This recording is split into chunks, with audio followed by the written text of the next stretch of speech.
चला ऐकतायत का? आवाज येतोय का रे? चला इथून लक्ष द्या आता. तो इथून सगळ्यांनी व्यवस्थित लक्ष द्या. आता आपल्याला काय काय दिसायला भेटेल बघून घ्या, ठीक आहे.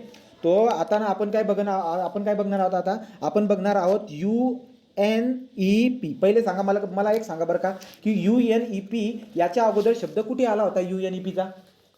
UNEPचा शब्द कुठे आला होता? पटकन मला सांगा.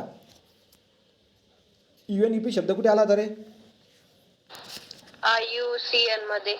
ठीक आहे. तो IUCN वाल्यांनी पार्टनरशिप केली होती UN कशासोबत? तर UNEP आणि WWF सोबत जे काही आहे पार्टनरशिप केली होती. जागतिक स्तरावरती विकास करायचा, आपल्या पर्यावरणाचा विकास जागतिक स्तरावरती करण्यासाठी तिघांनी एकत्र येऊन धडपड केलेली. तो त्याच्यामधला होता आपला UNEP.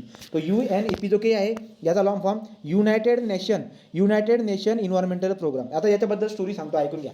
तर काय झालं होतं बरं का, 1970ला जे ना औद्योगिक क्रांती म्हणजे काय, इंडस्ट्रियल लेवलला जे ना खूप साऱ्या म्हणजे 1970च्या टाईमला जेवढे काही आपले हे होते युनायटेड स्टेट, ज्याला आपण काय म्हणतो युनायटेड स्टेट जे की होते विकसित देश म्हणतो आपण त्यांना. तर जेवढे काही विकसित देश आहेत त्या विकसित देशमध्ये खूप साऱ्या इंडस्ट्रीचं डेव्हलपमेंट झालं होतं. तर युनायटेड स्टेटमध्ये इंडस्ट्रीचं डेव्हलपमेंट झालं होतं. तर त्याच्यामुळे काय व्हायला लागलं बरं का, वातावरणामध्ये खूप जबरदस्त काय झालं, प्रदूषण व्हायला लागलं. तर 1970ला काय झालं, जे काही पर्यावरण तज्ज्ञ लोक जे की होते त्यांनी विचार केला की यार हे पर्यावरण जे काही आहे आपलं सगळं खराब होताना आपल्याला दिसतंय. तर त्यांनी वरच्या लोकांना सांगितलं आणि काय केलं की चला बाबा एक परिषद वगैरे भरूया. तो मग जगाच्या लेवलला एक परिषद वगैरे भरायचं ठरवलं. परंतु जे विकसनशील देश होते, विकसनशील म्हणजे काय, विकासासाठी नेहमी धडपड करणारे जे की देश असतात, जसं की भारत, चायना, पाकिस्तान, हे जे काही देश आहेत आपले हे विकसनशील देश आहेत, ठीक आहे. तो विकासासाठी धडपड करणारे जे देश असतात, जसं की भारत, चायना वगैरे बद्दल मी बोललो. तर अशा लोकांना सांगितलं, पृथ्वीवरती असणारे असे देखील देश आहेत, तर त्यांना पण सांगितलं की बाबा तुम्ही पण याच्यामध्ये या आणि तुम्ही पण वाटा द्या, ठीक आहे. या परिषदमध्ये तुम्ही पण या आणि तुमचा पण वाटा ठेवा या गोष्टीमध्ये, की पर्यावरणाला आपण कशा पद्धतीने वाचवू, राईट का. मग आता हे लोक जे की होते कोणते, विकसनशील देशातले, तो जे विकासासाठी प्रयत्न करणारे विकसनशील देश आहेत, डेव्हलपिंग म्हणतो आपण, डेव्हलपिंग, राईट का. तो डेव्हलपिंग कंट्री जे काही आहे, डेव्हलपिंग कंट्रीवाल्यांनी सरळ सांगून दिलं. काय सांगितलं त्यांनी, की आम्ही जे काही आहेत ना बाबा हो, आम्ही गोरगरीब लोक आहोत, आमच्याकडे काही इंडस्ट्री वगैरे नाही आहेत. हे देशवाले म्हणतात बरं का. तर डेव्हलपिंग कंट्रीवाले काय म्हणतात, डेव्हलप्ड कंट्रीला, जे विकसित देश आहेत त्या विकसित देशाला ते काय म्हणतात, की 1970ची बात करतोय मी, 1970मध्ये ते विकसित देश काय म्हणतात, विकसनशील देश विकसित देशाला म्हणतात की आमचं काही प्रॉब्लेम नाही आहे, तो प्रॉब्लेम तुमचा आहे, तुमच्या देशांमध्ये तुम्ही इंडस्ट्रीयलचं हे केलेलं आहे, तो तुमचा प्रॉब्लेम आहे, तुमचं सॉल्व्ह करा, आम्हाला की त्या गोष्टीमध्ये सहभाग घ्यायचा नाही आहे, ठीक आहे. तो अशी गोष्ट 1970मध्ये घडली. तर 2 वर्षापर्यंत जे काही ना त्या कोणी काही त्याच्याबद्दल जास्त डिस्कस केलं नाही. परंतु 1972मध्ये काय झालं, 1972मध्ये एक चांगला व्यक्ती होता, त्यांनी काय केलं बरं का, की जो काही आपली कंट्री होती कोणती, तो आपली डेव्हलपिंग कंट्रीवाल्या देशांना काय सांगितलं, डेव्हलपिंग जे काही कंट्री आहेत ना त्यांना काय समजून सांगितलं, की बघा बाबा हो, उद्या उठून तुमच्याही देशामध्ये जे ना प्रदूषण होणार आहे, तर त्याच्याबद्दल शिकून घ्या, त्याला कशा पद्धतीने संरक्षण करता येईल, काय येईल, ते सगळ्या गोष्टी शिकून घ्या. मग त्यांनी कधीतरी हा भरली आणि 1972मध्ये 5 जून 1972मध्ये काय झालं, आपल्या स्टॉकहोममध्ये, स्वीडनच्या स्टॉकहोममध्ये परिषद भरली गेली आणि ती बात आपल्याला दिसायला भेटते. तर या परिषदामध्ये सांगितलं काय गेलं, या परिषदामध्ये ही जी काही आहे, हा जो प्रोग्राम आहे या परिषदामधून निघालेला आहे. तो लक्षात घ्या. तुम्हाला क्वेश्चन बी विचारतात ते, की UNEP हा जो काही आहे, हा प्रोग्राम जो काही आहे, याची डेव्हलपमेंट कुठे झाली, त्याची डेव्हलपमेंट त्या कार्यक्रमामध्ये झाली होती, ज्या कार्यक्रमाची सुरुवात आपण चॅप्टरपासून केली होती. तो चॅप्टरची सुरुवात आपण या कार्यक्रमापासून केली होती. तर त्या कार्यक्रमामध्ये सांगितलं होतं की UNEP याचा लॉंग फॉर्म काय, युनायटेड नेशन इन्व्हायरमेंटल प्रोग्राम, याची डेव्हलपमेंट त्या ठिकाणी होताना दिसायला भेटते. आता हे काय काम करतं बरं का, लक्षात घ्या. तो 1972ला डेव्हलप्ड कंट्री सगळे एकत्र आले त्या परिषदामध्ये आणि सगळ्यांना जे काय आहे, सगळ्यांना व्यवस्थित ट्रेनिंग वगैरे दिली गेली, सगळ्यांना समजून सांगितलं गेलं सगळ्या गोष्टी. परंतु हा जो प्रोग्राम होता, हा प्रोग्राम फक्त आणि फक्त कोणासाठी होता, तर युनायटेड स्टेटसाठी. तो युनायटेड स्टेट म्हणजे काय, ज्याला म्हणतो आपण डेव्हलपिंग युनायटेड स्टेट राष्ट्र, कोणते राष्ट्र बरं का, संयुक्त राष्ट्र आपण त्यांना म्हणतो. तर युनायटेड स्टेटवाल्यांसाठी होते, लक्षात घ्या. UNEP वॉज इस्टॅब्लिश इन 1972, बरोबर.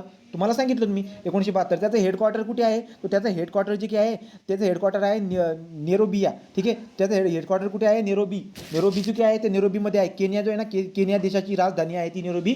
त्या केनिया देशाच्या राजधानीमध्ये याचं जे काही आपल्याला काय दिसायला भेटतं, त्याचं हेडक्वार्टर दिसायला भेटत असतं. तर याच्यामध्ये काय होतं बरं का, युनायटेड स्टेट जो काही आहे, त्या युनायटेड स्टेटमध्ये पर्यावरणाबद्दल जेवढे काही गोष्टी घडत असतील त्यांना समजून सांगणं, त्याच्याबद्दल डेव्हलपमेंट करणं, मॅनेजमेंट करणं, ते शब्द तुम्हाला भरायच्याला दिसायला भेटत असतात. परंतु पॉईंट काय आहे, एक लॉंग फॉर्म नंतर स्थापना, नंतर कुठे झाले ते 3-4 पॉईंट तुम्ही लक्षामध्ये ठेवायचे.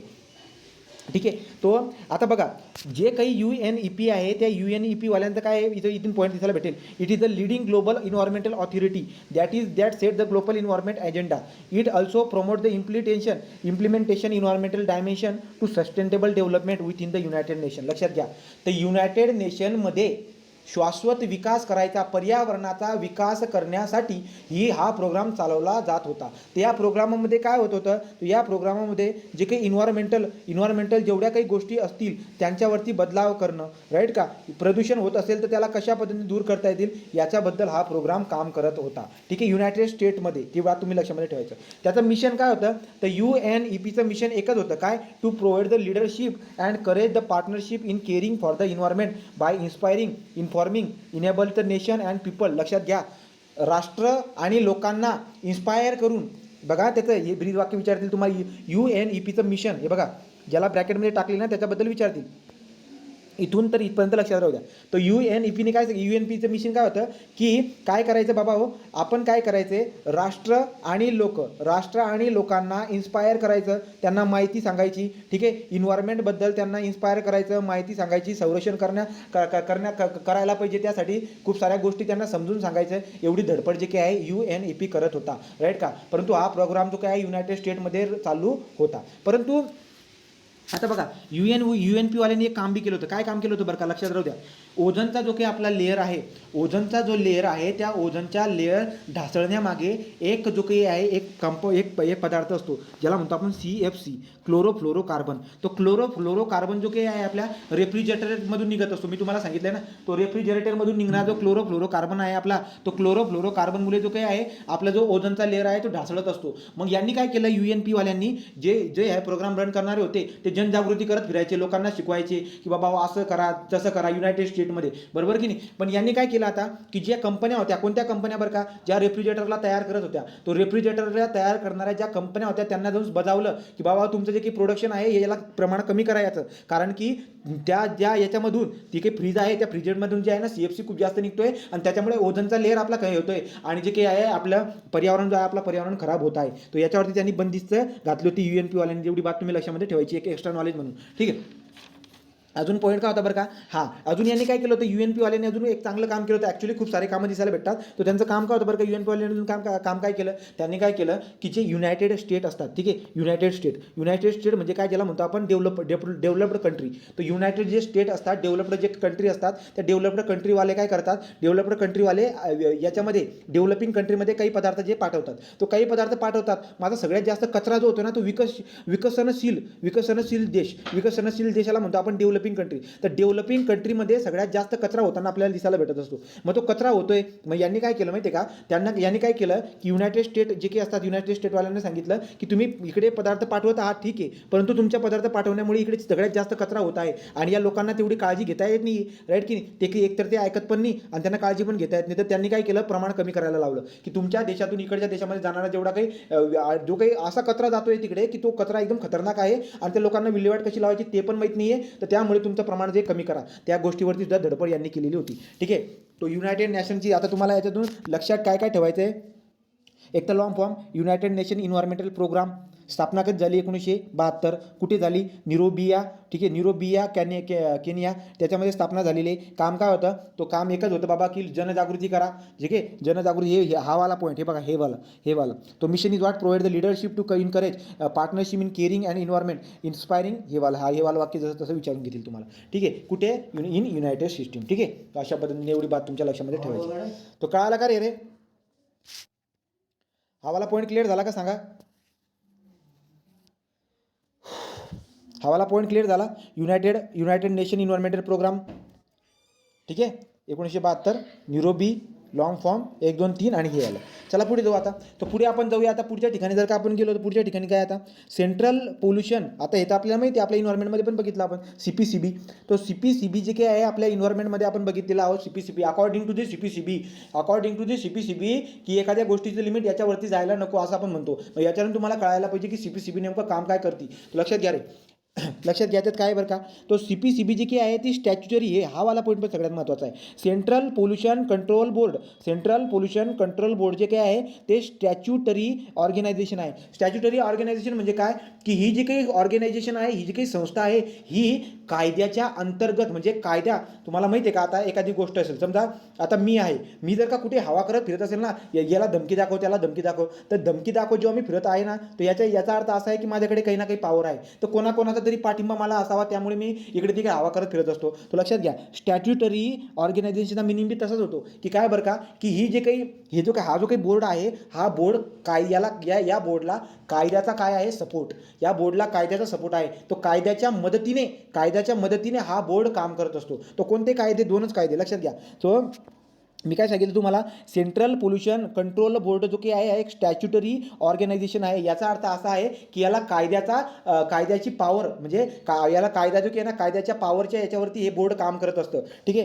तो constitute in 1974 under the water prevention and control pollution act 1974. तो लक्षात घ्या, वॉटर प्रिव्हेन्शन आणि control water prevention and control of the pollution act 1974 या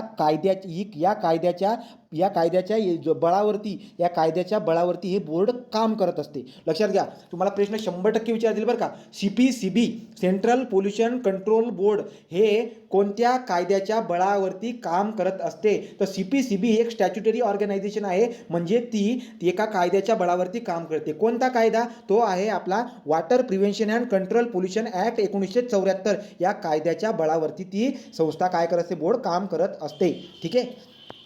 पुढे काय, फर्दर द CPCB वॉट इन्स्ट्रटेड याचा मिनिंग काय होतो, अजून त्याची पॉवर जास्त वाढली गेली. तो अजून जास्त पॉवर कधी वाढणार, अजून दुसरा एक कायदा निघाला, राईट का. तो या कायद्याच्या बळावरती तर ते काम करत होतंच, राईट का. अजून एक कायदा येऊन गेला. तो कायदा कोणता होता बरं का, तो लक्षात घ्या. So instructed with the power and function under the air prevention control act. तर लक्षात घ्या, CPCB हे जे काही बोर्ड आहे हे काय काम करते, यांचं काम जे आहे एअर पोल्युशन होऊ द्यायचं नाही, water pollution, air and water pollution, बस दोनच शब्द, air pollution and water pollution. Air पोल्युशनला कंट्रोल कसं करायचं, वॉटर पोल्युशनला कंट्रोल कसं करायचं, त्यासाठी गाईडलाईन प्रोव्हाइड करत असतात. एका लिमिटपर्यंत पाणी जर का खराब झालं असेल तर त्याला आपण म्हणतो प्रदूषित पाणी. तर प्रदूषित पाणी आहे हे सांगणारं काम कोण आहे, आपली CPCB बोर्ड. तो लक्षात घ्या, CPCB बोर्ड जी आहे एक स्टॅच्युटरी ऑर्गनायझेशन आहे, ज्याला कोणाचा पाठिंबा आहे, दोन कायद्यांचा पाठिंबा आहे, एक वॉटर पोल्युशन आणि एक दुसरा एअर पोल्युशन. या वॉटर पोल्युशन आणि एअर पोल्युशनचे जे दोन कायदे आहे त्यांच्या पाठिंबाच्या बळावरती काम करणारा हा बोर्ड आहे. आणि हा बोर्ड एअर पोल्युशन आणि वॉटर पोल्युशनच्या रिलेटेड जेवढी काही कामं असतात, जेवढी काही गाईडलाईन्स असतात ते प्रोव्हाइड करायचं काम करत असतात. बोला, कळालं का रे. The function of the Central Pollution Board at a national level advise the central government to matter the concerning prevention and control the water air pollution and improving the quality of the air. लक्षात घ्या, तर air pollution आणि water pollution बद्दल, air pollution आणि water पोल्युशनला किती जर का limit guideline आपण बघतो ना, जसं की CPCB according to the CPCB असं म्हणत होतो, तर CPCBची गाईडलाईन भेटली, तर तिकडून गाईडलाईन भेटली, त्यांनी सांगितलंय की या लेवलच्या वरती जर का कार्बन डायऑक्साईड जास्त झाला तर एअर पोल्युशन झालेलं आहे, आणि कंट्रोल कसं करायचं CPCB ते सुद्धा समजावून सांगते. लक्षामध्ये, तो CPCB हा कायदा लक्षात ठेवा हवाला. ठीक आहे. तो कशावरती काम करते, कोणाच्या बळावरती काम करते असलं तसं तुम्हाला विचारलं जाईल. पुढे जर गेलं तर काय, आता पुढचा महाराष्ट्र पोल्युशन कंट्रोल बोर्ड. आता पुढचं काय बरं का, हे यांचं सण वगैरे लक्षात ठेवा रे, सण लक्षात ठेवा बरं का. 1974 मध्ये स्थापना झालेली आहे. ठीक आहे, 1974 मध्ये स्थापना झालेली आहे. कोणत्या कायद्याच्या बळावरती चालते ते वाला लक्षात ठेवा, आणि काम काय असतं ते वाला 2-3 पॉईंट लक्षामध्ये ठेवा तुम्ही. पुढे लॉंग फॉर्म पण लक्षात ठेवा, central pollution control board long form विचारतील तुम्हाला. आता पुढे Maharashtra pollution control board. Maharashtra pollution control board आता आपल्या महाराष्ट्रामधली काय आहे झाली बरं काही, तो महाराष्ट्रामध्ये स्थापन झालेली आहे. तो MSCB वाज इस्टॅब्लिश 1970 मध्ये. ठीक आहे. ही फंक्शन काय त्याचं, तो फंक्शन जर तुम्ही बघायला गेलात तर फंक्शन मला काय दिसायला भेटतंय, तो इथं दिसायला भेटेल तुम्हाला फंक्शन. हे वाला लक्षात ठेवा, 1970ची बात. तो महाराष्ट्र पोल्युशन कंट्रोल बोर्ड जी आहे ती 1970 मध्ये स्थापन झाली. ठीक आहे. काम काय होतं त्याचं, तो कलेक्ट करायचं, काय कलेक्ट करायचं, तो कलेक्ट करायचं, प्लॅनिंग करायचं, नंतर disseminate the comprehensive information program for the prevention control and abatement of the pollution. तो लक्षात घ्या. तो मला काय दिसायला भेटते, की जी महाराष्ट्र प्रदूषण नियंत्रण मंडळ जी काही आहे त्याला मराठीमध्ये काय म्हणतात, महाराष्ट्र प्रदूषण नियंत्रण मंडळ MPCB 1970मध्ये महाराष्ट्र प्रदूषण नियंत्रण मंडळाची स्थापना झाली, बरोबर आहे, राईट का. आपल्याला काय दिसायला भेटते, ही वाली बात, त्यांचं काय कलेक्ट करायचं, राईट का, प्लॅन करायचं, तो कलेक्ट करायचं, प्लॅनिंग करायची, राईट का. कशाबद्दल प्लॅनिंग करता येते, तो जेवढे काही प्रदूषण प्रदूषणाला कशा पद्धतीने कंट्रोल करता येईल याच्याबद्दल माहिती गोळा करणं, त्याच्यावरती प्रोग्राम बनवणं, या सगळ्या गोष्टींचं काम जे आहे सगळ्या सेमच दिसायला भेटतात. तो प्रदूषणाला कंट्रोल करण्यासाठी जेवढी काही कामं केली जात आहेत ही संस्था करत असते, महाराष्ट्र प्रदूषण नियंत्रण मंडळ 1970, ठीक आहे. प्रदूषण प्रतिबंध व नियंत्रण करण्यासाठी माहिती गोळा करणे, नंतर काय बरं का, तो त्याचा प्लॅनिंग करणं, त्याला प्लॅनिंग करतो, मॅनेजमेंट वगैरे करणं, नंतर पूर्ण काय आहे कार्यक्रम वगैरे करायचे, तो कार्यक्रम करायचे, लोकांमध्ये कार्यक्रम करायचे. असं आता बघा तुम्हाला दिसायला भेटत असेल गावागावामध्ये कधी कधी कार्यक्रम केले जातात, तर ते कार्यक्रम जे आहेत ते कार्यक्रम कशासाठी केले जातात की प्रदूषण वगैरे व्हायला नको त्यासाठी. तो गावागावामध्ये जाऊन जे ना कार्यक्रम करायचे, जनजागृती करत फिरायची, त्याच्याबद्दल प्लॅनिंग करायची, हे सगळं काम कोण करत असते, महाराष्ट्र प्रदूषण नियंत्रण मंडळ, ठीक आहे. अजून पुढे काय, हे 3 पॉईंट महत्त्वाचे लक्षात ठेवायचे. काय काय बघा, to inspect the sewage and effluent treatment disposal facility air pollution control system. तो लक्षात घ्या, आपल्याला काय दिसायला भेटते बरं का, जे काही आपलं सिवेज आहे त्या सिवेज इफ्लुएंट जो काय आहे त्याला ट्रीटमेंट करणं, त्याला योग्य रीतीने डिस्पोजल करणं, राईट, एअर पोल्युशनला कंट्रोल करणं, हे सगळे कामं जे काही आहेत ते करत असते. तो महाराष्ट्र प्रदूषण नियंत्रण मंडळ जे काही आहे ते काय काय करत असते, एवढ्या गोष्टी. तो सिवेज इम्प्लुएंट ट्रीटमेंट, नंतर dispose facility, air pollution control system, याला काय करत असते तो याच्याबद्दल माहिती गोळा करते, कलेक्ट करते. इथे लिहिले ना कलेक्ट प्लॅनिंग, इथे दिले बघा, collect plan and the comprehensive information program for the prevention control abatement of the pollution. तो अशा पद्धतीने मला दिसायला भेटते. तो inspect the sewage effluent treatment and disposal facility, air pollution and control system, supporting the encourage development in the field pollution control, waste recycle and eco friendly practice. तो लक्षात घ्या, हे काय करत असतात, तो जेवढे काही आपले रिसायकल करणारे जेवढे काही पदार्थ असतील त्यांचा वापर करायला लावत असतात, की बाबा सायकल करणारे पदार्थ आहेत त्यांचा वापर करा, वातावरणामध्ये प्रदूषण करूच नका, त्यासाठी ते काय करत असतात, कार्यक्रम करत असतात. तो प्रदूषण नियंत्रण करणं, नंतर टाकाऊ जे काही पदार्थ आहेत त्यांचा पुनर्वापर करायचा, टाकाऊ पदार्थाचा पुनर्वापर करायचा, त्याला प्रोत्साहन देण्याचं काम जे काही आहे ही संस्था करत असते.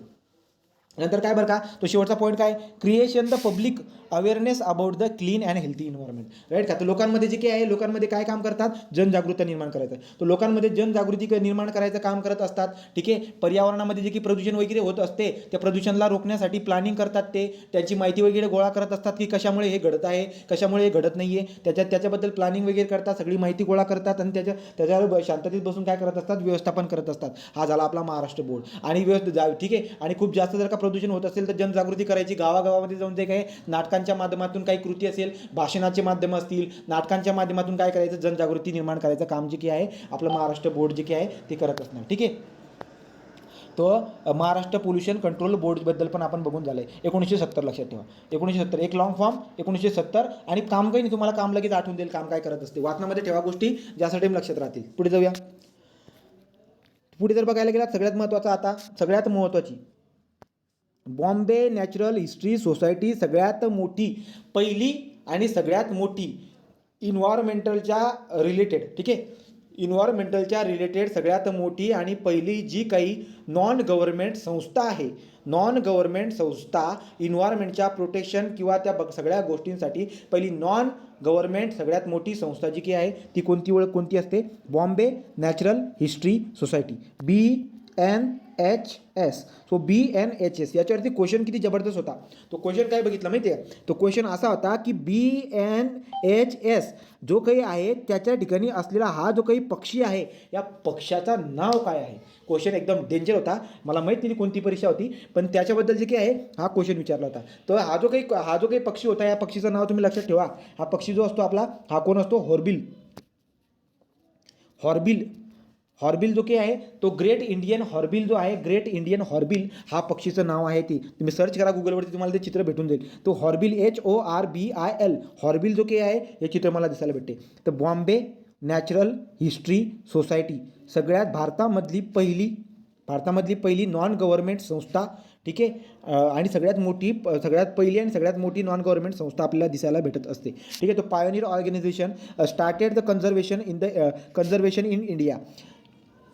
तो बघा बरं का, आता जर BNHS बद्दल बघितलं तर BNHS बद्दल तुम्हाला पुढे माहिती लागणार आहे, याच्याबद्दल लक्षात ठेवायचं आपल्याला. तो काय बघा बघा, तो याची स्थापना जी काही आहे 1983ला झाली. ठीक आहे, तो 1983ला आपल्याला याची स्थापना दिसायला भेटत असते. तो pan India world life research organisation was initiated 1893. लक्षात घ्या याच्यामध्ये काय रे. तर ही जी काही सोसायटी आहे, या सोसायटीमध्ये बरेचसे पोरं शिकायला जातात. पोरं काय शिकायला जातात? पोरं शिकायला जातात वनस्पतीचा अभ्यास, पोरं शिकायला जातात पक्ष्यांचा अभ्यास, पोरं शिकायला जातात वनस्पतीचा अभ्यास. वनस्पतीला कशा पद्धतीने एखादं समजा एखादं प्राणी जे ना गुरु असतात, त्यांना जर का समजा काही लागलं, तर लागल्यावरती कशा पद्धतीने त्याला हे करता येतील डॉक्टरसारखं, तर ते सुद्धा या ठिकाणी शिकवलं जातं. ठीक आहे, या सगळ्या पद्धतीने शिकवता आपल्याला दिसायला भेटत असतात. तो लक्षात घ्या. So it is the one largest non-governmental organization in India engaged in the conservation and biodiversity research. तो रिसर्च लक्षात घ्या. आपल्या वातावरणाला आपल्या जे काही पर्यावरण आहे, पर्यावरणाचं संरक्षण करण्यासाठी आणि संशोधन करण्यासाठी नॉन गव्हर्नमेंट संस्था पहिली आणि सगळ्यात मोठी संस्था कोणती, तर लक्षात ठेवायचा BNHS. लॉंग फॉर्म आहे बॉम्बे नॅचरल हिस्ट्री सोसायटी. ठीक आहे, हां. तर पुढे जाऊया. It support many research effort through Grant and publish the journal Bombay in the society. तो लक्षात घ्या. ज्याला आपण काय म्हणतो रे, नियतकालिके का काहीतरी म्हणतात. तर हे काय करतात, जे काही आहेत नियतकालिके पब्लिश करत असतात. तो नियतकालिके कशाबद्दल? प्राण्यांबद्दल. तो प्राण्यांचे जेवढे काही संशोधन आहेत त्या संशोधनाबद्दल नियतकालिक प्रकाशित करत असतात. तो ठीक आहे. तो it support many research effort. तो जेवढे काही संशोधनाच्या गोष्टीबद्दल असतील तेवढे सगळे ते काय करत असतात. So it research effort through the Grant and publish the journal. तो जेवढे काही संशोधनाबद्दल गोष्टी असतील त्याच्याबद्दल नियतकालिका जे काय आहेत ते काय करत असतात, प्रकाशित करताना आपल्याला दिसायला भेटत असतात. यांचं काम काय बघू. तो it's mission is what, conservation of the nature. बरोबर आहे. तो आपला निसर्गाचा ऱ्हास होऊ द्यायचा नाही आहे. ठीक आहे, निसर्गाचा ऱ्हास होऊ द्यायचा नाही. Primarily biological diversity through the action of the base research education and public awareness. तो हे सुद्धा सेम वरचा जो की होता आपला Maharashtra control board, Maharashtra pollution control board system जी की होती, सेम त्याच्यासारखं काम करते. काय काम करते बरं काय, यांचं मिशन काय, संशोधनाचं काम तर आहे. पहिली नॉन गव्हर्नमेंट हे आहे, संशोधनाचं काम आहे, परंतु पर्यावरणाचा जो काही ऱ्हास होत आहे त्याच्याबद्दल पण काय करतात, शिक्षण प्रोव्हाइड करायचं काम. तो जेवढे पोरं येत असतात त्या पोरांना शिकवलं जातं, संशोधनाबद्दल शिकवलं जातं. त्यांना जे काही आहे, जे काही आपले बायोडायव्हर्सिटी खराब होत चालली आहे, डिग्रेड होत चालली आहे, त्याला कशा पद्धतीने हे करता येईल त्याच्याबद्दल पण नॉलेज दिलं जातं. त्याच्याबद्दल शिक्षण दिलं जातं, संशोधन लावायला शिकवतात. आणि पब्लिक अवेअरनेस, राईट का, तो पब्लिक अवेअरनेस. तो ही जी काही आपली BNHS जी काही आहे ही वाली, तो ही काय करतात, पब्लिक अवेअरनेस. आता पब्लिक अवेअरनेस कसा करणार, नाटकं करायची. तो काय करतात बरं का, या शाळेमध्ये शिकायला आलेले जेवढे काही पोरं असतात ते रिसर्च वगैरे काम तर करतात, परंतु कधी कधी उठून सुटून काय करतात, गावागावामध्ये जाऊन जे आहे नाटकं करतात आणि नाटकं करून लोकांना जनजागृती करतात. कारण की त्यांचं टार्गेट काय आहे, आपला जो की निसर्ग आहे, निसर्गाचा ऱ्हास होऊ द्यायचा नाही आहे. सेम स्टोरी पण दिसायला भेटत असते. ठीक आहे. तो primarily biological diversity action the based research आणि education and public awareness. Its vision to excel the conservation of the threaten spaces and habitat. तो राईट का, मला काय दिसायला भेटते बरं का, तो धोक्यात आलेले जेवढे काही, याला काय म्हणतो आपण बरं का, थ्रेटन म्हणजे धोक्यात आलेले, धोक्यात आलेले जेवढे काही जाती असतील, जाती प्रजाती, प्राण्यांच्या जाती प्रजाती जे की धोक्यात आलेली आहे, त्या धोक्यात आलेली म्हणजे काय बरं का, एखादा समजा प्राण्याला काहीतरी लागलं वगैरे असेल, तो लागलं असेल तर त्याला कशा पद्धतीने हे करता येईल. लक्षात आलं, एखाद्या प्राण्याला कुठेतरी जंगलामध्ये असणारे जे काही प्राणी आहेत त्याला जर कुठेतरी काही लागलं तर त्याला कशा पद्धतीने नीट करता येईल, याचा सगळा अभ्यास जो आहे ना या ठिकाणी शिकवला बी जातो. ठीक आहे, तो तेच आहे. तर its vision to excel the conservation of the threaten species and habitat. तो याचा मिनिंग काय होत आहे, धोक्यात आलेल्याचा मिनिंग काय होत असतो माहिती आहे का, काही प्राणी जे काय आहे, मी लागण्याची बात केली, दुसरी बात काय आहे धोक्यात आलेल्यामध्ये, की काही प्राण्यांचा ना ज्या इतकं डिग्रेडेशन होतं आहे की डायरेक्ट नाहीशी होऊन जातात ते पृथ्वीवरून, तो डायरेक्ट पृथ्वीवरून नाहीशी होऊन जातात. तर धोक्यात आलेल्याचा मिनिंग तोच होतोय दुसरा, की जे प्राण्यांचे जे काही डिग्रेडेशन होत चाललंय, एक पक्षी कमी होत जातो आणि पृथ्वीवरती त्या पक्षाचा नामो निशान मिटून जातो. तर धोक्यात आलेले जेवढे काही प्रजाती असतील त्यांचं संवर्धन करायचं काम हे करत असतात. लक्षात आलं, धोक्यात आलेलं म्हणजे काय, जे प्राणी किंवा जे पक्षी संपत येत आहेत त्यांना संपू द्यायचं नाही, त्यासाठी ते काय ते काम करत असतात. ठीक आहे. पुढे मेन ऑब्जेक्टिव्ह, आता मेन ॲक्टिव्हिटी बघा. Main activity BSNL include the natural history collection, research various species habitat, conservation of the landscape, नंतर seascape, environmental information system, outreach, campus, नंतर लेक्चर. तो खूप सारे बघा, त्यांचं काम काय आहे, संशोधन करायचं काम तर आहेच याचं. ठीक आहे, नॉन गव्हर्नमेंट संस्था जी काही संशोधन करायचं काम तर आहेत. दुसरं अजून खूप सारे काम आपल्याला दिसायला भेटतात. काय बरं का, की जे काही जाती आहेत, वेगवेगळ्या प्रकारच्या प्राण्यांच्या जाती ज्या आहेत त्यांचा शोध घेणं. ठीक आहे, नंतर जे काही आपले लँडस्केप और सीस्केप, तो लँडस्केप आणि सीस्केपबद्दल आपण काय बोलतो, समुद्रकिनारा जे काही असतात समुद्रकिनाऱ्याचे काय करायचं, संरक्षण करायचं. भूप्रदेश असतील, समुद्रकिनारा असेल, यांचं संरक्षण करायचं, राईट का, तोही आपल्याला दिसायला भेटतात. तो आणि दुसरं काय, जनजागृती करणे, संशोधन करणे, वेगवेगळ्या प्राण्यांच्या जातींची संशोधन करणे, ज्या प्राण्यांच्या जातींचा डिग्रेडेशन होत चाललेला आहे त्यांना वाचवणे, त्यांना पुन्हा नाहीशी उद्यायचं नाही, राईट का, त्यांना वाचवणे. नंतर दुसरं काय, तो त्या ठिकाणी जे काही अशा पद्धतीने जे काही आपल्याला दिसायला भेटत असते. ठीक आहे, तो आम्हाला पॉईंट झाला. तो मेन ॲक्टिव्हिटी तुम्हाला सांगून दिली मी. सगळ्यात महत्त्वाचं काय, पक्षीचं नाव लक्षात ठेवा. पक्षीचं नाव क्वेश्चन विचारला आहे तर लक्षात ठेवा, ग्रेट इंडियन हॉर्नबिल.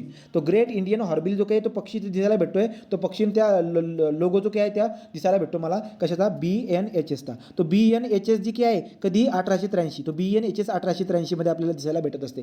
काम काय आहे, जे काही आहे जंगल जिंदगी, राईट का, ज्याला म्हणतो आपण वन्यजीव, तो वन्यजीव संशोधन करायचं काम, वन्यजीव संशोधन करायचं काम दिसायला भेटत असते. बाकीच्या सगळ्या गोष्टी तुम्हाला कळायला असतील. आणि शोध लावून काय करतात ते नियतकालिक पण प्रकाशित करत असतात, राईट. नंतर लोकांना शिक्षण देतील, जनजागृती करतात, शिक्षण करतात, संशोधन करतात. संशोधन, शिक्षण, जनजागृती हे 3 कामं दिसायला भेटतात. ज्या ज्या प्राण्यांचं डिग्रेडेशन होत आहे त्यांना डिग्रेडेशन होऊ देणार नाही, त्यांचा ऱ्हास होऊ देत नाही. ठीक आहे, तर अशा पद्धतीने आपल्याला दिसायला भेटते. ही आपली भारतामधली पहिली नॉन गव्हर्नमेंटल सगळ्यात मोठी काय झाली, ऑर्गनायझेशन झाली. ठीक आहे, लक्षात आलं. चला पुढे जाऊ. ठीक आहे, तर पुढे जर गेलात तर आता काय, पुढचं आहे wild life institute of the India. ठीक आहे, आता 2 बाकी आहेत अजून. तो वाईल्ड डब्ल्यू इन्स्टिट्यूट, राईट का, wild life institute of India, WII, भारतीय वन्यजीव संस्था, मराठीत काय म्हणतात, भारतीय वन्यजीव संस्था. तो world life institute of India 1982. तो world life institute of India जी काही आहे त्याची स्थापना 1982 मध्ये झाली. ठीक आहे, तो 1982 मध्ये जर झाली, परंतु ही जी काही संस्था आहे, ही संस्था जी काही आहे पूर्ण जागतिक स्तरावरती, आंतरराष्ट्रीय स्तरावरती म्हणतो आपण, तर आंतरराष्ट्रीय स्तरावरती मान्यता प्राप्त झालेली संस्था आहे. तर भारतीय वन्यजीव संस्था, ज्याला आपण world life institute of India 1982 म्हणतो, ही जागतिक स्तरावरती मान्यता प्राप्त झालेली संस्था आहे. ठीक आहे, तो तिथे याच्याबद्दल काय काय बघायचं बरं का, जो same it offer the training, हे पण काय करतात, ट्रेनिंग प्रोग्राम वगैरे, तो ट्रेनिंग प्रोग्राम, अकॅडमिक कोर्सेस, ॲडव्हर्सरी, तो ते काय करत असतात, सल्ला द्यायचं काम करत असतात. नंतर पुढे काय करत असतील बरं का, ट्रेनिंग द्यायचं काम करत असतात. अकॅडमिक कोर्सेस जे काय, अकॅडमिक कोर्सेस म्हणजे मला काय दिसायला भेटतात की पोरं या ठिकाणी शिकायला येतात. ठीक आहे, तो खूप सारे बाहेर देशातले लोक किंवा इकडचे लोक, तिकडचे लोक, जेवढे की ज्याला आवड आहे गोष्टींबद्दल शिकायची, त्या ठिकाणी शिकायला येतात. ठीक आहे, तो त्यांना काय बरं का, त्यांना अकॅडमिक कोर्सेस जे काय, अकॅडमिक कोर्सेससाठी इथं जात असतात. दुसरं काय, ट्रेनिंग प्रोग्राम सुद्धा यांच्या अंतर्गत ट्रेनिंग प्रोग्राम घेतले जात असतात आणि सल्ला द्यायचं काम करतात. So adversary in the wild life research and management. ठीक आहे, तो जे की वन्यजीवन संशोधन किंवा व्यवस्थापन ज्याला म्हणतो आपण, तर वन्यजीवन संशोधन व व्यवस्थापनबद्दल सल्ला द्यायचं काम करत असतात. शैक्षणिक अभ्यासक्रमाबद्दल, कार्यक्रमाबद्दल, राईट का, या सगळ्या गोष्टी आपल्याला करताना दिसायला भेटते. तो लक्षात घ्या, world life institute of India जी काय आहे 1982 मध्ये स्थापना झालेली आहे. ही आंतरराष्ट्रीय लेवलला मान्यता प्राप्त झालेली संस्था आहे. ही काय काम करत असते, तर ही ट्रेनिंग द्यायचं काम करते. ठीक आहे, ही ट्रेनिंग द्यायचं काम करत असते. नंतर अकॅडमिक कोर्सेस जे काय, अकॅडमिक कोर्सेससाठी पण मुलं या ठिकाणी जात असतात. आणि जे की आहे ही सल्ला देत असते. कशाबद्दल सल्ला देत असते, तर वन्यजीवन संशोधनबद्दल ही सल्ला आणि सल्ला व्यवस्थापन करते आणि सल्ला द्यायचं काम करत असते. तो ठीक आहे, याचं हेडक्वार्टर जे आहे ते हेडक्वार्टर कुठे आहे, डेहराडूनला. तो याचं हेडक्वार्टर जे आहे ते डेहराडूनला आपल्याला दिसायला भेटत असते. ठीक आहे, सो विविधतेबद्दल इथं मेन्शन केले बघा, इथं काय केले बघा. So the institute is actively engage in the research across the breadth of the, आपल्या भारताच्या जेवढी काही भारताच्या पूर्ण भारताबद्दल बायोडायव्हर्सिटी रिलेटेड जेवढे काही इश्यू असतील त्या इश्यूला दूर करण्यासाठी ही संस्था देखील काम करत असते. तर या संस्थेचं काम लक्षात ठेवा, 1982 आंतरराष्ट्रीय लेवलला प्राप्त झालेली अकॅडमिक कोर्सेस, ट्रेनिंग प्रोग्राम, तीवाली बात तुम्ही लक्षात ठेवायची. हेडक्वार्टर कुठे आहे, डेहराडून. तो हेडक्वार्टर कुठे आहे, डेहराडूनचं व्यवस्थित लिहून घ्या या सगळ्या गोष्टी. ठीक आहे, इथपर्यंत आलो. पुढे जर गेलो तर काय, आता याचं एम पुन्हा एम तेच आहे, काही नाही, build up the scientific knowledge wildlife. So जे की वन्यजीव आहे त्यांच्या सायंटिफिक वन्यजीव जे काही आहे त्यांच्याबद्दल काय बरं का, तो संशोधन करणं. ठीक आहे, तेच आहे, संशोधन करणं, प्रशिक्षण देणं. ठीक आहे, संशोधन करणं, ट्रेनिंग देणं, एज्युकेशन कोर्सेस वगैरे जे काय आहे त्याच्यामध्ये याच्याबद्दल संशोधनबद्दल गोष्टी ॲड करणं, त्या पोरांना शिकवणं, हे काम आहे. The train to personnel for the conservation and management of wildlife to carry the research. बरोबर, तर संशोधन करण्यासाठी जे काही आहे ट्रेनिंग वगैरे द्यायचं काम करत असते. नंतर to collaborate the international organization and develop the religion center of international important. तो इथं काय दिसायला भेटते बरं का आपल्याला, ते प्रशिक्षण तेच आहे की आंतरराष्ट्रीय लेवलला जे काही आहे प्रशिक्षण द्यायचं काम करत असतात. To collaborate with the international organization and develop the regional center international important. ठीक आहे, तो लक्षात सगळ्यात महत्त्वाचं, एवढा डाटा तुमचा लक्षामध्ये तसा बी राहणार नाही आहे. काम काय करायचं आहे, एक नोट्स कशी बनवायची आहे, लिहायची, तर ऑर्गनायझेशन नॉन ऑर्गनायझेशन जे काही असतील ते सगळ्या क्रमाक्रमाने लिहून घ्यायच्या. ठीक आहे, क्रमाक्रमाने लिहायचं शॉर्टकटमध्ये. त्यांची स्थापना, लॉंग फॉर्म सिम्बॉल, स्थापना लॉंग फॉर्म सिम्बॉल, ठीक आहे, स्थापना लॉंग फॉर्म सिम्बॉल, अशा पद्धतीने छोट्याशा कागदावरती सगळी माहिती प्लॉट करून द्यायची. काम तर काही नाही, काम सारखं जे सगळ्या ठिकाणी काम तेच आहे. काही पण करून आपल्या पृथ्वीचा जो काही आहे पृथ्वीच्या पर्यावरणाचा ऱ्हास होऊ द्यायचा नाही. सिंपल आहे. चला पुढे. Now last. आता शेवटची संस्था कोणती आहे, तो शेवटची संस्था जी आहे environmental information system in India, ENVIS. तो इन्व्हिस जो काही आहे, इन्व्हिस इन्व्हायरमेंटल इन्फॉर्मेशन इथून तिथपर्यंत इन्व्हायरमेंटल दिसायला भेटते. Environmental information system in India अशा पद्धतीने आपल्याला दिसायला भेटत असते 1982. तर 1982 मध्ये काय काय झालेलं आहे, WII याची स्थापना झालेली आहे आणि 1982 मध्येच इन्व्हिसची सुद्धा स्थापना झालेली आहे. याच्यामध्ये काय असतं बरं काय, की याच्यामध्ये एकदम सोपं आहे, याच्यामधलं एकदम सोपं आहे. काय बरं का, ती देशामधले जेवढे सायंटिस्ट लोक असतील, इंजिनियर लोक, सायंटिस्ट लोक, राईट का, रिसर्चर असतील, नंतर सायंटिस्ट असतील, इंजिनियर असतील, प्लॅनिंग करणारे असतील, राईट का, नंतर निर्णय घेणारे असतील, पर्यावरणाच्या रिलेटेड असणारे जेवढे काही निर्णय असतात ते निर्णय घेणारे, प्लॅनिंग करणारे इंजिनियर लोक, या सगळ्यांना ट्रेनिंग द्यायचं काम. तर आपल्या भारतामध्ये असणारे जेवढे काही हे लोक आहेत ज्यांना ट्रेनिंग देण्यासाठी हा जो काही आहे इन्व्हायरमेंटल इन्फॉर्मेशन सिस्टीम जे काही ते काम करत असते. तर लक्षात राहू द्या, भारतीय पर्यावरण विषयक माहिती प्रणाली, मराठीत मरू द्या तिकडे, मराठीत नका लक्षात ठेवा. Environmental information system in India ही जी काही आहे काय काम करते लक्षात आलं का तुम्हाला. 1982 मध्ये स्थापन झालेली जी काही एखादी संस्था म्हणून द्या, ठीक आहे. तो the government of India establish what, तो यांनी काय केले बरं का, आता देशभरामध्ये जेवढे काही लोक असतील, वैज्ञानिक सांगितलं ना तुम्हाला मी, त्यांना काय करायचं, त्यांना पर्यावरणाबद्दल माहिती जी काही आहे माहिती वगैरे द्यायची, ट्रेनिंग करायची. सिंपल, ठीक आहे. काय करायचं, ट्रेनिंग करायची. तो अशा पद्धतीने मला दिसायला भेटला हवाला पॉईंट. तो इन्व्हायरमेंटल इन्फॉर्मेशन सिस्टीम जी काही आहे ते पण लक्षामध्ये ठेवून घ्या. ठीक आहे. इन्फॉर्मेशन सिस्टीम जी काही आहे काय करत असते, आपल्या भारतामध्ये असणारे जेवढे काही शिकलेले लोक असतात त्यांना ट्रेनिंग द्यायचं काम करत असते ही संस्था. ठीक आहे, झालं. तो मग अशा पद्धतीने आपल्याला काय दिसायला भेटते, जवळजवळ तुम्हाला 7, 8, 9, 10 काय असतील तेवढ्या संस्थाबद्दल लक्षात ठेवायचं आहे. याच्याबद्दल तुम्हाला क्वेश्चन येत असतो परीक्षेमध्ये, दरवर्षी क्वेश्चन याच्यावरती असतो. या सगळ्या संस्था तुम्हाला पाठ पाहिजे, कशा पाठ करायच्या सांगतो, लक्षात घ्या.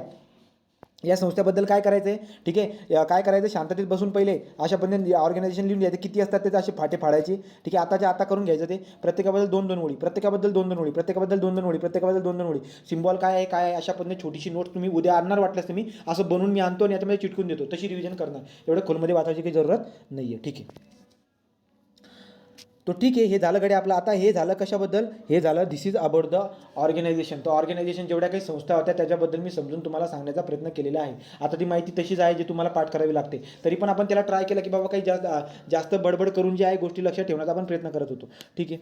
आता contribution of the people for the environment protection. Okay, आपल्या पर्यावरणाला वाचवण्यासाठी बरेचसे लोकांनी धडपड केली. तर काही मोजके लोकांची नावं इथं घेतलेली आहेत. तर मोजके लोकांची नावं इथं घेतलेली आहेत आणि याच्याबद्दल पण क्वेश्चन तुम्हाला दिसायला भेटतो परीक्षेमध्ये. लक्षात घ्या बरं का, कोणकोणते आहेत ते. तो पहिला जो आहे डॉक्टर सलीम अली. तो पहिले कोण आहेत, डॉक्टर सलीम अली. नंतर दुसरे MC मेहता. तो डॉक्टर सलीम अली झाले, MC मेहता झाले, सुंदरलाल बेगुना झाले, नंतर MS स्वामीनाथन झाले. तर या 4 लोकांची नावं या ठिकाणी घेतली गेली आहेत. आपण एकेकाचा डिटेलमध्ये आपण अभ्यास करणार आहोत. आता डॉक्टर सलीम अलीबद्दल एका स्टोरी सांगतो, लक्षात घ्या. डॉक्टर सलीम अली जे की आहे यांना जेव्हा ते जन्माला आले लहानपणापासून त्यांना पक्ष्यांबद्दल खूप जबरदस्त ओढ होती.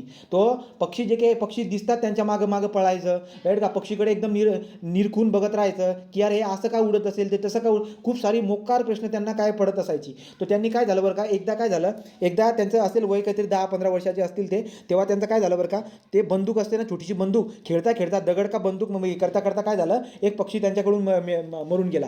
तो पक्षी त्यांच्याकडून मरून गेला. त्यांनी ते पक्षीला उचललं आणि ते पक्षी जे काही आहे एकदम सुंदर पक्षी होतं. तर त्यांना ते ना खूप वाईट वाटलं की यार माझ्याकडून खूप मोठी चूक झाली बुवा. तर ते घरी जातात. त्यांचे मामा असतात, त्यांचे आईवडील नसतात, त्यांच्या मामाकडे जातात आणि त्यांच्या मामाला काय म्हणतात ते की हा पक्षी माझ्याकडून मरून गेला, याच्याबद्दल मला ना माहिती, म्हणजे नेमकं किती भारी पक्षी आहे, हा नेमका पक्षी कोणत्या प्रकारचा आहे, याचं नाव काय आहे, राईट का, हे कुठे आढळतात, असे खूप सारे प्रश्न त्याला पडायला लागले. मग त्याचे मामा म्हणतात की बघ बाबा, एवढ्या पक्षाबद्दल तर मला काही माहीत नाही आहे, राईट, तू एक काम कर, तुला मी एक हे देतो, तरी पण चांगलं वय असेल त्यांचं, आपण समजून घेऊया.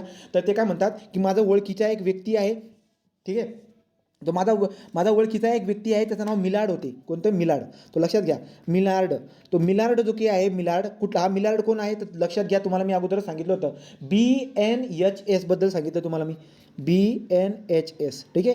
तो BNHS बद्दल आताच बोललो मी, ज्याचा हॉर्बिल सिम्बॉर होता त्याच्याबद्दल बोललो मी. बॉम्बे नॅचरल हिस्ट्री सोसायटी जी काही असते, तर या मामाने काय सांगितलं, एक काम कर बेटा, तू मी जे ना तुला एक पत्र लिहून देतो, ठीक आहे, ट्रेन पकड तू आणि तुझ्या मित्रासोबत जा, आणि मी तिथं जे आहे ना, तो सध्याला BNHS ही जी संस्था आहे, या संस्थाचे जे काही अध्यक्ष आहेत ते माझे मित्र आहेत, डॉक्टर मिलार्ड. त्यांना जाऊन भेट, मी तुला हे पत्र देतो, त्यांना हे पत्र दे, ते माझे मित्र आहेत, ते तुला समजून घेतील, ठीक आहे, ते माझे खूप जवळचे आहेत, ते तुला समजून घेतील, आणि त्यांना हा पक्षी जो आहे ना चांगला जपून ने, या पक्षीबद्दल पण विचार, आणि तिथं खूप सारे पक्षी पण आहेत, त्या पक्षींबद्दल पण विचारपूस कर.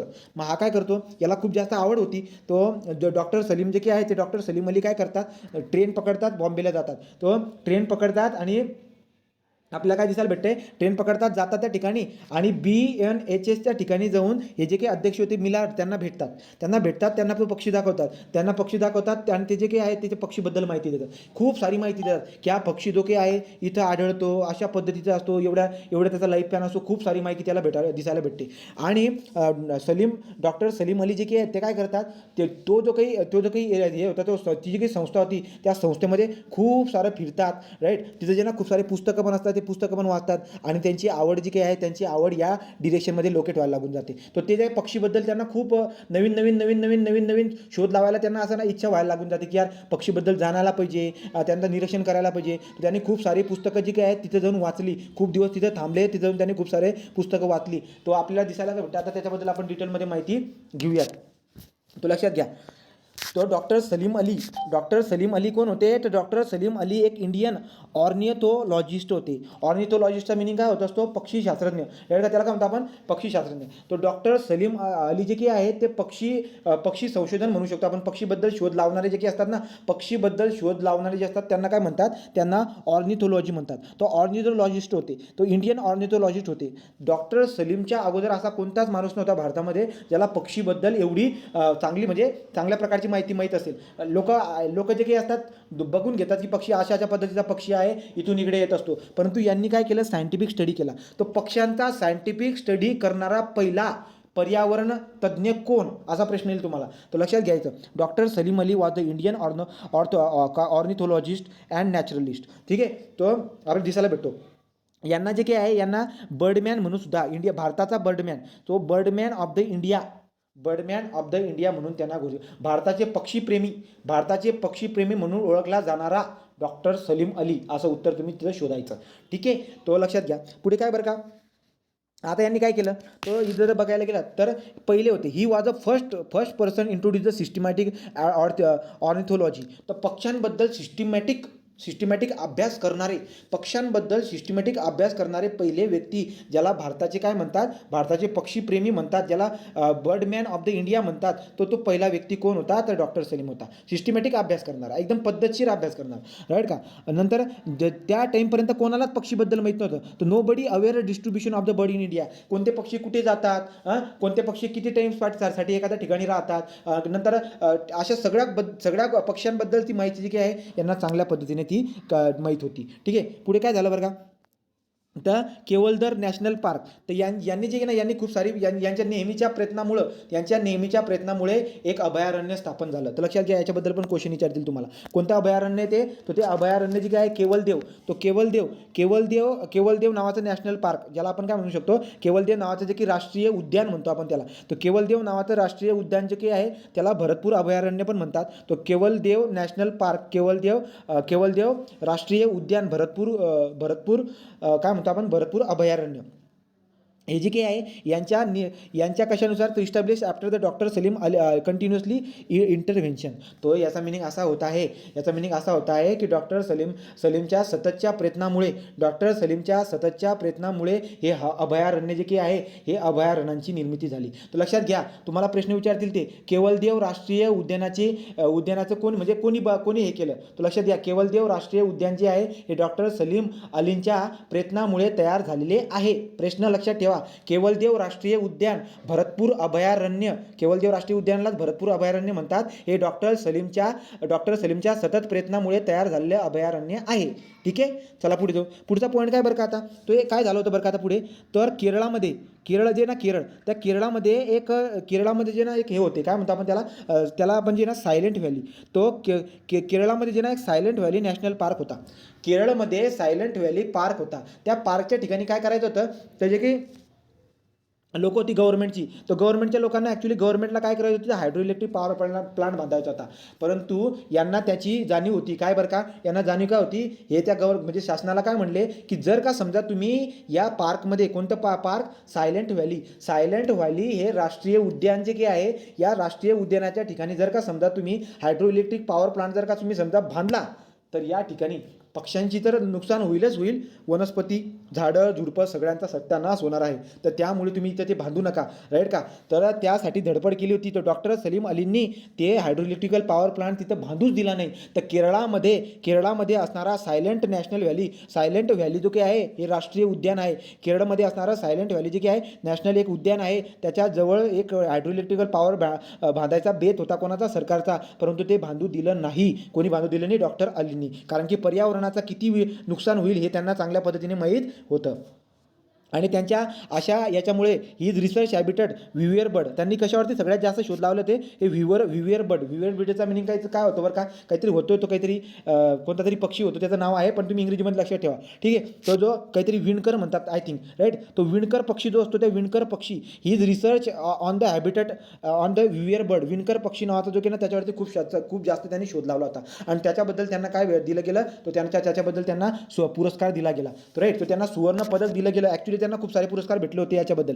तो his research on the habitat of the weaver bird was appreciated by ornithologist all over the world. ठीक आहे, 1967 मध्ये काय झालं, 1967 मध्ये he received the J Paul wild life conservation award. तर 1967 मध्ये त्यांना एक पुरस्कार देण्यात आला. कोणता, तर जे पॉल वन्यजीव संवर्धन. तो काय म्हणतात त्याला, जे Paul wild life conservation award. तो जे पॉल वाईल्ड लाईफ वन्यजीव संवर्धनचा जो अवॉर्ड आहे तो त्यांना देण्यात आला 1967 मध्ये. एवढी माहिती तुम्हाला लक्षात ठेवायची काही जरूरत नाही आहे. फक्त डॉक्टर सलीम अली जे काही आहे ते कोण होते, तर जे काही आहे ते ऑर्निथोलॉजिस्ट होते. त्यांना आपल्या भारताचा पक्षीप्रेमी म्हणतात, बर्डमॅन ऑफ द इंडिया त्यांना म्हणतात. तो पक्ष्यांचा पहिला सिस्टमॅटिक अभ्यास करणारे ते पहिले पर्यावरण तज्ज्ञ होते. ठीक आहे, त्यांनी काय केलं बरं का, तर त्यांनी केवलदेव भारतामध्ये असणारे जे की केवलदेव राष्ट्रीय उद्यान आहे, त्या केवलदेव राष्ट्रीय उद्यानाची त्यांनी तयार केलं असं म्हणता येईल आपल्याला. त्यांच्या प्रयत्नामुळे ते तयार झाले. ठीक आहे, आणि नंतर काय दिसायला भेटलं मला, की जो काही आपलं एक हे आहे काय नॅशनल पार्क, तो सायलेंट व्हॅली नॅशनल पार्क जे आहे केरळामधलं, त्या सायलेंट व्हॅली नॅशनल पार्कवरती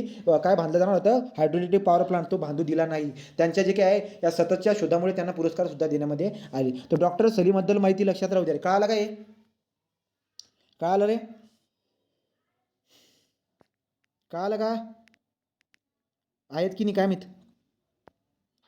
हो कळालं. आता पुढचं एम सी मेहता. आता एम सी मेहता जे आहे ना, हे पर्यावरण तज्ज्ञ, एक पर्यावरण तज्ज्ञ तर होते, परंतु न्यायाधीश पण होते.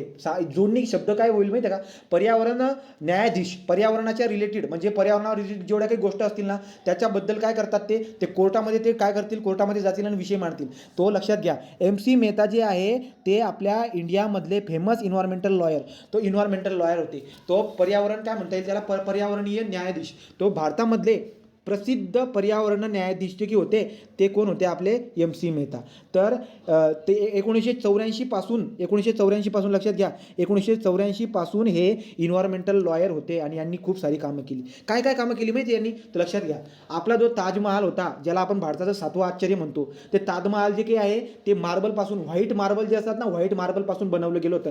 22 वर्षाच्या मेहनतीने 22,000 लोकांनी हातभार लावून जे काही बनलेला आहे तो ताजमहाल ताजमहाल या टाईमच्या पिरियडमध्ये काय होत होता, पिवळ्या कलरचा होत होता. तो ताजमहाल ॲक्च्युली व्हाईट मार्बलपासून बांधलं गेलं होतं, परंतु त्या पिरियडमध्ये काय झालं, त्या पिरियडमध्ये काय झालं की जो ताजमहाल होता त्याचा कलर जो ना पिवळसर पडत होता. मग यांना कळालं यार हे असं हे पिवळसर का पडत चाललंय. पण त्यांनी जेव्हा शोध लावला तर त्यांना कळालं की जे काही ताजमहाल आहे, ॲक्च्युली ताजमहाल जे ना आपल्या यमुना नदी जी आहे त्या यमुना नदीच्या किनाऱ्यावर बांधलं गेलेलं आहे. तर यमुना नदीच्या किनाऱ्यावर असलेले जे ताजमहाल आहे त्या ताजमहाल तुम्हाला काय दिसायला भेटेल की आजूबाजूला खूप इंडस्ट्रीचा झोन झाला होता. त्या इंडस्ट्रीयलमधून निघणारं जेवढं काही पोल्युशन होतं ना ते पोल्युशन अख्खं ताजमहालला जाऊन चिटकत होतं. त्यामुळे ताजमहालचा रंग पूर्ण पिवळा होत गेला होता. मग यांनी काय केलं, हे गेले हायकोर्टमध्ये गेले आणि तिथे त्यांनी हा विषय मांडला की हे जे काही आहे अशा पद्धतीने विषय घडतोय. हायकोर्टने काय केलं, त्याच्यावरती छानबीन केली आणि छानबीन केल्यावरती असं कळालं की फक्त ताजमहालच नाही तर ताजमहालच्या आजूबाजूला राहणारी जेवढी काही लोकं होती ते लोकंसुद्धा या प्रदूषणाला जबरदस्त सामोरे जात आहेत. तर यांची जी काही आहे खूप जबरदस्त हाल होत आहेत या प्रदूषणामुळं. तो त्यांनी काय केलं आजूबाजूच्या असणाऱ्या जे काही हायकोर्ट होते त्या हायकोर्टने काय केलं बरं का, हायकोर्टने डायरेक्ट काय सांगून दिलं इंडस्ट्रीवाल्यांनी की प्रदूषण कमी होईल अशा सोर्सचा वापर करा तुमच्या कंपन्यामध्ये, नाही तर तुमची कंपनी सरळ बंद करून टाका. ठीक आहे, तुमची सरळ कंपनी बंद करून टाका. तो त्यामुळे जो काही आपले इन्व्हायरमेंटल लॉयर होते त्यांच्यामुळे त्याच्या आजूबाजूचा जो काही इंडस्ट्रीयल झोन होता तो काही दिवसासाठी बंद झाला, काही दिवसासाठी बंद राहिला आणि तेव्हा जाऊन जो काही आपला ताजमहाल आहे किंवा आजूबाजूचे काही पर्यावरण आहे त्याच्याबद्दल सुरक्षा घेतली गेली. ठीक आहे, अजून यांनी काय केलं बरं का, जे काही गंगा नदी होती तुम्हाला कळेल या टायमिंगमध्ये गंगा नदीला जबरदस्त दूषित केलं जात होतं. तो जे काही आपले इंडस्ट्रीयलची वेस्ट वगैरे जास्त अख्खा गंगा नदीमध्ये जात होतं आणि यांनी हा विषय पण बघितला आणि यांनी पुन्हा कोर्टामध्ये विषय मांडला की आपली गंगा नदी जी काही आहे ही सगळ्यात जबरदस्त दूषित होत आहे आणि हे दूषित होणारे जेवढे काही गोष्ट जिथून येत असतील त्यांना बंद करा आत्ताच्या आता, नाही तर आपली गंगा नदी सगळ्यात खराब होऊन जाणार आहे. त्याच्याबद्दल पण विषय मांडून दिला. नंतर अजून काय बरं का, ताजमहालची बात, क्लिनिंग द गंगा रिव्हरला क्लिनिंग ठेवा, स्वच्छ राहू द्या, याच्याबद्दल सुद्धा कोर्टामध्ये गेलेत आणि कोर्टाबद्दल विषय मांडला आणि कोर्टावाल्यांनी पुन्हा या विषयाला लांबवला आणि शेवटी जाऊन अजून गोष्टी हळूहळू जे आहेत ना कमी होत गेल्या. तो गंगा रिव्हरमध्ये जे काही वेस्ट वगैरे येत होतं, जेवढं प्रदूषण होत होतं त्या काही प्रमाणामध्ये कमी झालं. पुढे banning the intensive shrimp farming on the coast, किनाऱ्यावरती जे काही माशांची हे होते, श्रिम्प फार्मिंग म्हणजे काय, माशांचा आपण काय मासेमारी, तो किनाऱ्यावरती खूप सारी जबरदस्त प्रमाणामध्ये काय होत असते, मासेमारी होत असते. या मासेमारीवरती सुद्धा बंदी आणली त्यांनी. ठीक आहे, तो लक्षात घ्या. MC मेहता जे आहेत इन्व्हायरमेंटल लॉयर आहेत ते 1984 पासून त्यांनी काय केलं बघून घ्या.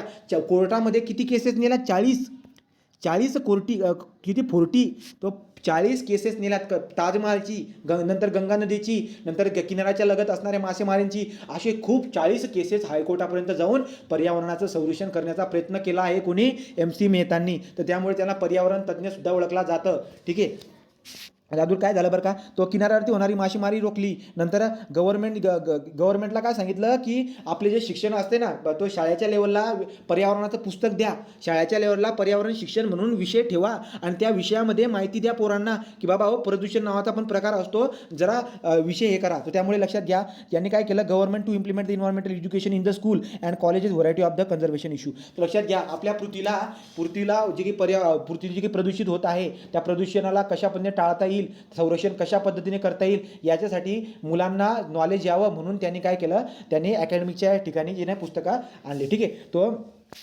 पर्यावरण संशोधक विषयाचा त्यांनी काय केला, त्या मुद्द्याचा समावेश केला विषयांमध्ये. ठीक आहे, तो शिक्षणाच्या स्तरावरती तो विषय समावेश करून टाकला.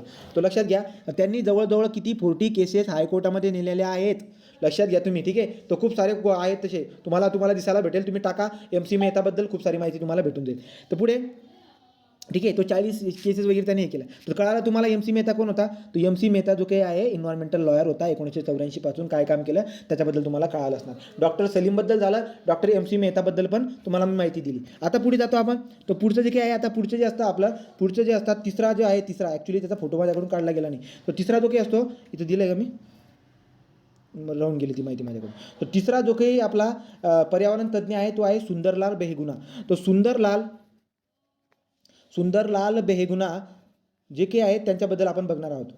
बहुगुणा सुंदरलाल बेहगुनाबद्दल आपण बघणार आहोत. सुंदरलाल बहुगुणा जे काही आहे यांनी काय केलं होतं माहिती आहे, चिपको आंदोलन म्हणून तुम्हाला माहीत पण असेल. तो चिपको म्हणजे काय, चिपकायचं, झाडांना चिपकून जायचं. तो काय होत होतं माहिती आहे का, त्या ठिकाणी आता याच्याबद्दल मी लिहिली, हिंदीमध्ये माहिती मी दिली, पण तुम्हाला वरवरती सांगून देतो मी. ती जे काही ते हे लोक होती की ते मोठी जे काही कंपन्यामध्ये लाकडं वगैरे लागत असतात, तो लाकडं लागण्यासाठी झाडांना कापावं लागणार आहे. तो त्यांनी इथं काय झालं होतं मॅटर, की जंगलामध्ये खूप जंगलतोड होत होती. आणि याच्या जवळपास असणारे जे गावामधले लोक होते, ॲक्च्युली हे शहर कुठे आहे याची माहिती पण याच्या खालच्या याच्यामध्ये दिलेली आहे.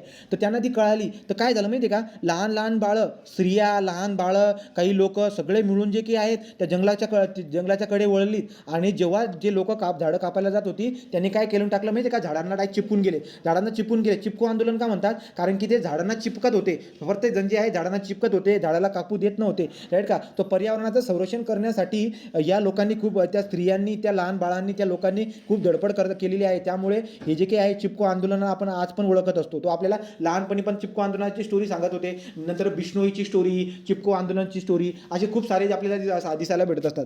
तर बघा, तो आता चिपको आंदोलन जे केलं ना, चिपको आंदोलन कोणी केलं होतं, तर चिपको आंदोलन जे आहे ना, चिपको आंदोलन करणारे सुंदरलाल बेगुना पण होते. तो सुंदरलाल बेगुनाबद्दल मी सांगत आहे. तो सुंदरलाल बेगुना जे आहे त्यांनी चिपको आंदोलन सुरू केले होते. याची जे काही आहे याची जी आहे आपल्याला इंटरनॅशनली सगळ्या म्हणजे इंटरनॅशनल लेवललाही माहीत आहे. म्हणजे इंटरनॅशनल लेवलला लोकांना याच्याबद्दल अभ्यास पण दिला जातो. जसं 4थी 5वीमध्ये आपल्याला धड्यामध्ये चॅप्टरमध्ये याची माहिती यायची ना, तसं इंटरनॅशनल लेवलला याच्याबद्दल माहिती पुरवली जाते. लोकांना सांगितलं जातं की बघा, पर्यावरण वाचवण्यासाठी लोकांनी काय केलं होतं. तर लक्षात घ्या, सुंदरलाल बेगुना नावाचे जे पर्यावरण तज्ज्ञ होते त्यांनी चिपको आंदोलन सुरू केले, राईट का. याची आंतरराष्ट्रीय स्तरावरती ख्याती प्राप्त झाली. नंतर पुढे मला काय दिसायला भेटायचं, त्याची माहिती तुम्हाला इथं दिसायला भेटेल डीपमध्ये. बघा, तो हिंदीमध्ये दिलं आहे तुम्हाला. तो याचा साधा अर्थ काय होतो, चिपको आंदोलनाचा मिनिंग काय होतोय, की झाडांना काय करायचं, चिपकायचं.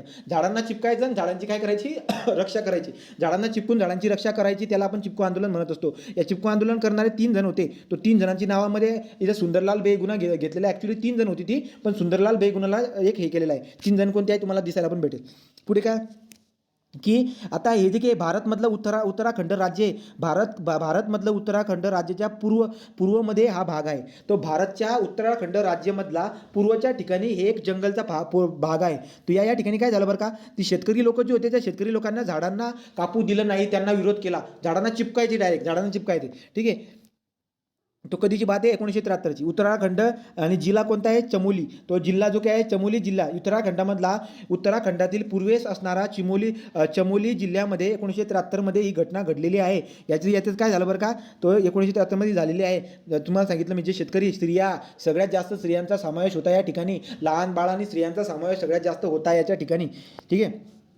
तर या आंदोलनामध्ये जे काही आहे पर्यावरण प्रेमी कोणते, सुंदरलाल बेगुना, नंतर चंडीप्रसाद भट्ट होते, श्रीमंती गौरा देवी. बघा, ही श्रीमंती गौरा देवी जी काही याच्याबद्दल पण तुम्हाला विचारतील कुठेतरी.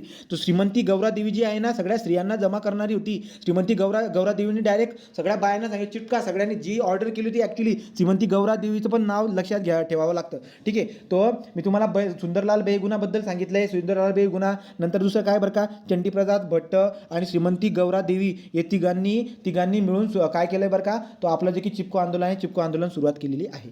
पुढे जाऊ. तो बघा, अशा पद्धतीने काय करायचे, सगळ्या बाया जे झाडाला चिपकून जायचे, कापू द्यायची झाडांना. ठीक आहे. तर चित्र पण आपण घेतलेलं आहे.